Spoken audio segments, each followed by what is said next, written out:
Yeah, it's a beautiful fire. Yeah, a lot of blue flame there. That's burning hot. And you hear the blower motor is running now because I got the overhead door open in the shop. Oh I yeah, like so to, it's calling. I like to work it a little bit. I like to, you know, I mean, today you're going to have a little heat load, but there isn't much. I mean, Sure, we're 50 degrees right now. Some days what I do is I even go in the house and I slide the bed open. It's getting me, Oh, just to make it draw. yeah, it's getting me fresh air in the house, and I don't care about burning wood. Right. It isn't like my LP furnace is running. Sure. You know, I'm not burning LP. I'm not burning Yeah. oil. You just got a pile of wood.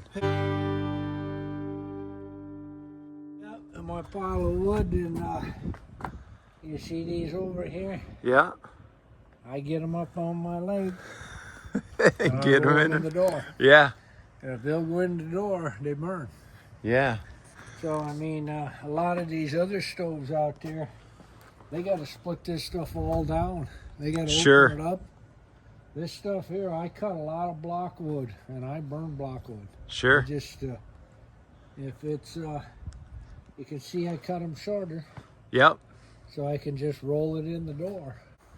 Yeah, this year, I mean, gee, I was just surprised that I didn't burn much wood. I had some dumped out. Yeah, we had some cold days, but it's kind of been on again, off again. Yeah, it's just, like I say, it's amazing. So how do you open it up here? It's amazing the difference between this stove and the earlier stoves.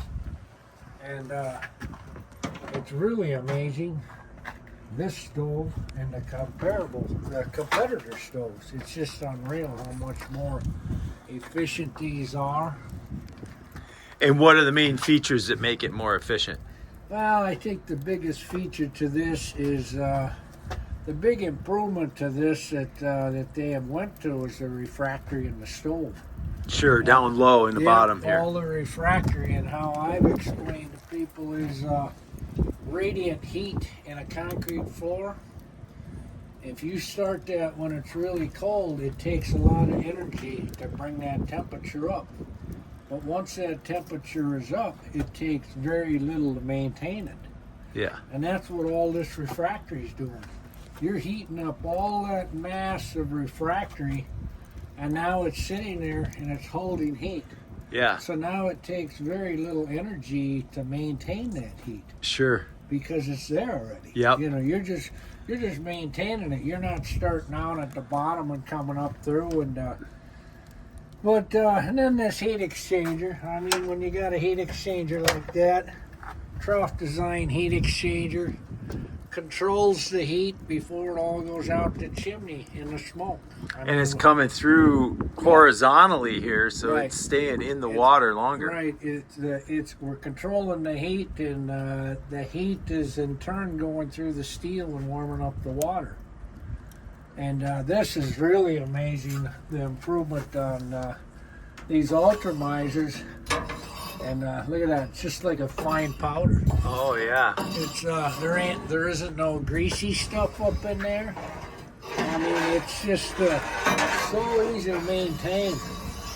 And I'll usually scrape this heat exchanger out once a week. I'll scrape that out. And then did you just push it back in? Just Is that drop what you it did? right back in the firebox. Okay, yeah. Yep. So you don't have to pull it out the front. No, you don't have to pull it out. If you pull it out, it's pulling ashes on the front of your stove. Yeah, right. So yeah, very easy stove to maintain, easy to get the ashes out with the shaker grate. And yeah, let's look at the ash pan. Just rattle it, the grate a little bit, and you can see as the air, you're getting the ashes in it. Yeah. It's burning hotter, pushing more air up through, recovering faster. Yeah, because that air is coming right up underneath the fire and then across the front too, right? Right, yeah, the air's coming in underneath the grates and above the ash pan. So we're forcing it to burn. We're getting the air underneath the fire instead of trying to burn from the top side of the fire. We're burning from the underneath of the fire, and it recovers so much faster. Look at that blue flame down there. pretty intense. Yeah, it is. It's very intense. I keep the ash pan out. I feel I get a little more air coming through on it. Oh, okay. And then I use it as an ash scoop. When I Sure. go in and clean the ashes So out. you don't have it in there right No, now? No, it isn't in there right now. When I clean it out, I just take the ash pan, slide it in, and pull the ashes out of it. I can grab the ash pan. Okay. And just, Yeah, so we got pretty fine ash down there. Not many chunks of charcoal. well, now this, I probably haven't taken nothing out of here for at least a week and a half. Wow. That's one thing, you get very few ashes with this, with the refractory, because, and look how fine it is. Yeah. I mean, that, Not a lot of charcoal in there. all them clinkers are sitting down on that hot refractory, and it's burning it up to a fine powder ash. Yeah. And when you just rattle that a little bit. Sure. If you go all the way front to back, you got a little more chance of getting these More clinkers. of the big clinkers. Otherwise, you got fine ash. Yeah. You know, very fine ash. You get very few ashes out of this stove, it burns it up. Now I've got the a 4044 Oh, that I'm going to light up, and that doesn't have the shaker grate. oh okay. It's got refractory across the top, Yep. so you scrape it down through. Sure. So I'll probably have very fine ash. Well, in you'll that. have finer ashes than this. Yeah, exactly. Because now all your clinkers and your coals are sitting on that hot refractory. Yeah, And you'll have finer ash yet. Yep. Because I have burnt one of them too. Yeah. With no shaker. And that really burns it up. yeah. It's just, yeah, well, I'm going to dump That's this awesome. since I got it out. But, Sure. But no, like I say, it's probably been a week and a half for sure since I took any ashes out of here. You just bring her over here in the limestone. Yeah, I just, Yeah, cool. normally what I do is I try and clean that out before I even touch the shaker grate, because then you don't have a chance of getting hot clinkers or coals down in there. Sure. But yeah, that's the other thing when you look at this stove, the chimney comes out the back. Some of the other Right. companies that run their chimney out the roof, eventually heat and cool all the time, your sealer's going to release, you're going to get water down on the top of your firebox, where you got a chance of rusting your steel through just from leaking down past the chimney. Oh, sure. This way it comes out the back and you don't have to worry about that. Yeah. So that's, No, I can. so yeah, it can't fall right into the box. You can hear the fan running in there.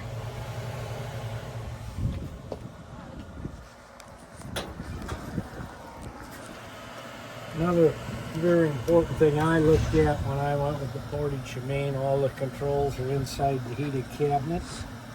You don't have a blower motor hanging outside on the door that could Sure. get full of bark, snow, ice, water. Everything's in the cabinet. And Right. protected. The controls are easy to maintain.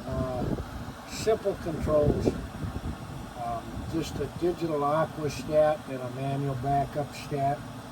Another very important to have a high limit switch. If this one ever would fail, it'll shut the blower motor down so you can't overheat your stove. Oh, okay. And what do you usually have your thermostat set at? I usually run mine around 175 degrees. You got 2 ports for feed and 2 for return. The feed is on the bottom, the hot water's coming off the bottom. Once the heat's pulled off it in the buildings, it returns into the top ports. Sure. Manual damper door. When the blower motor shuts off, the damper door drops shut, so you don't have to worry about no electronic solenoids to hang up. Oh, okay. It's just like a spring-loaded door. It is. It's just a counterweighted damper door. So if I shut this off,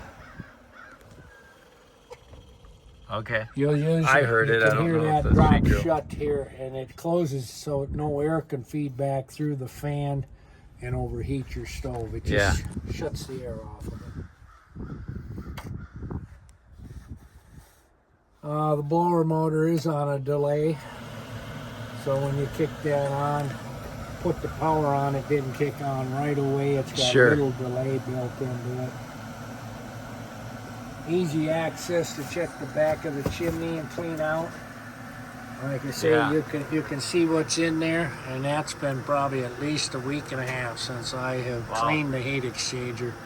Just a fine powder, just a dusting that comes up through the heat exchanger. Nice gray ash. You don't want to see shiny. Right. Shiny is creosote. Nice gray ash in the back of the heat exchanger. Good. So it's easy access to that, easy access to clean out the heat exchanger. Yeah, very simple design. I really like this. Very simple design. A design that's simple and works good.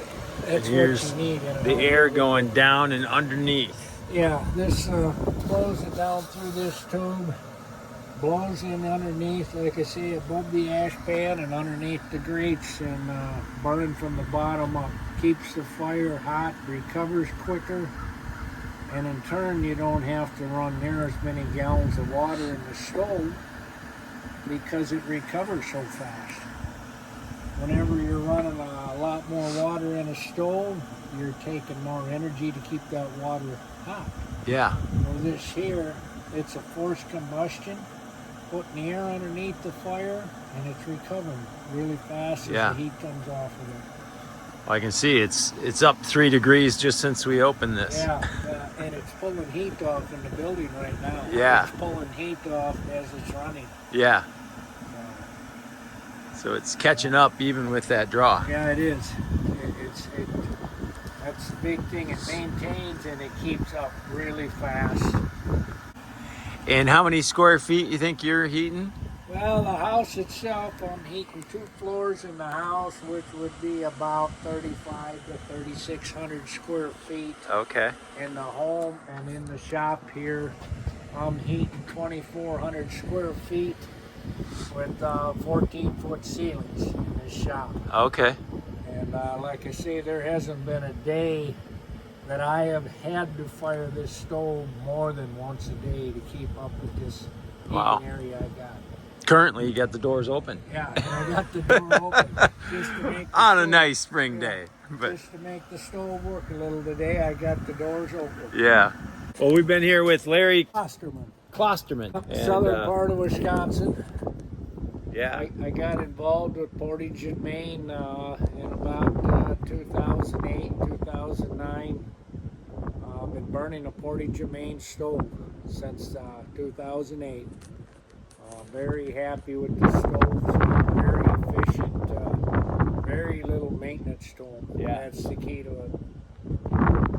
One thing I tell people is make sure you send your water sample in. Every year you should sample the water and keep it neutralized, and just put the additive in the stove. So. Yeah. Do you run a coolant in here at all? I run a little bit of glycol in this stove, and what it does is give me a little freeze protection. It also lubricates the pumps. But as a rule, I fire the stove every day, so I don't go out or leave it sitting in the winter. So. You're not getting cold water. Yeah. And this is the float is up here, so when you walk up to the stove, that's the water level of your stove. Oh, okay. And as long as that isn't all the way touching the bottom, that's fine, because as the stove heats, the water expands and the float is going to push back up toward the full mark. Okay. Yeah.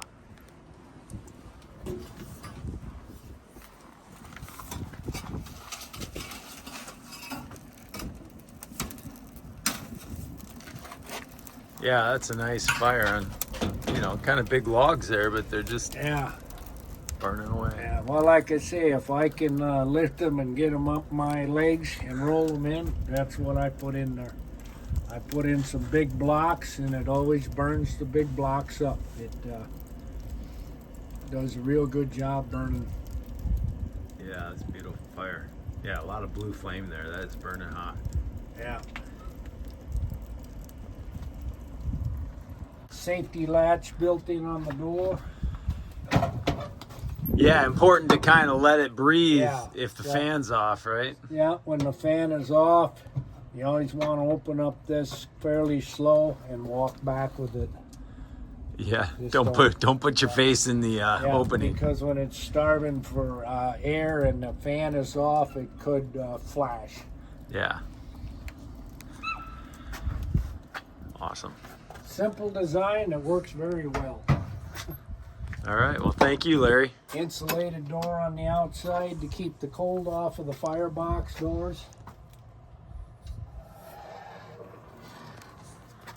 Perfect. All right. Well, let's go load a stove.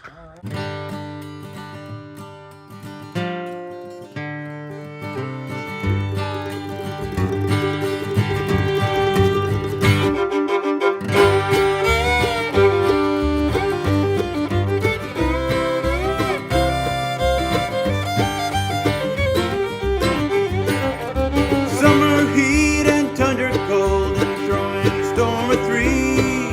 Stakes are high, there's always a risk when you're playing the game of trees.